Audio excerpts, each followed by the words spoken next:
I'm sure you've heard the old adage that people will work for money, but will kill for recognition. Using stats to drive production can get a whole nother gear out of your salespeople. And obviously at the heart of all of this needs to be some type of solution through software where people can easily look at leaderboards and dashboards and run all kinds of reports to see how they are stacking up. An element that has to be a must in today's age is it needs to be mobile friendly to some degree.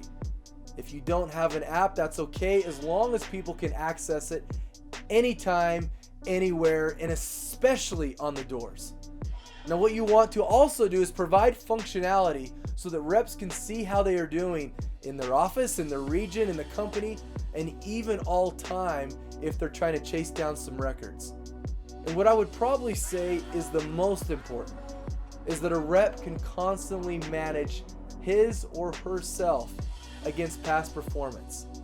Giving them the tools to always raise their watermark and showing themselves what they are capable of can lead to some of the best performing reps out there. So knowing what your best day is, what your best week is, what your best month, or even your best season can lead to a rep finding another gear that they didn't even think existed. Now, early on, you might not have the sexiest CRM to display everything in a perfect format. And don't get caught up in this. Just because your leaderboards aren't exactly where you want them to be yet, use other solutions that can exist, but you cannot be victim to just not giving these tools to your sales reps. So use Google Drive. Take a picture of it and send out reports on a regular basis. Go manual if you have to get this information into the hands of your people. And there are a lot more data points to focus on than just overall sales volume. For one, quality should be key. Use statistics to measure efficiency of your sales reps. And don't just focus on total sales volume, not just numbers, but look at things like big ticket sales. I would prefer sales reps that are focused on generating the most revenue and not just simply the most volume. And one of the most important factors is driving stats around how well a sales rep is taking care of his or her customers. Early on, you want your rookies to focus on stats that are achievable.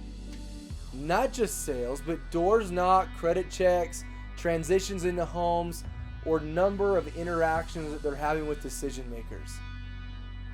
The last piece to mention is having a solid solution to track your sales competitions, where every person knows where they stand along the way. This will always get greater performance out of each of your salespeople, but especially those who are very competitive. Now, I know that some company cultures will take competition to an extreme, where even in sales competitions, they will do anything, including cheat to win. And some will say, well, turning off those stats, at least for the competition, is a useful thing. I'm going to tell you right now, that is once again a culture problem. It needs to be bred out of your organization, with even firing some people that lack integrity in some of those instances. But not allowing your people to know where they stand is only hurting you and your company's sales volume. So make some time. Sit around a room with some of your key sales leaders in your organization, where you guys can define everything that you want to track. If you can't measure it, you can't manage it. And if you can't put that information constantly in the faces of your people, there are levels that you're just never going to reach.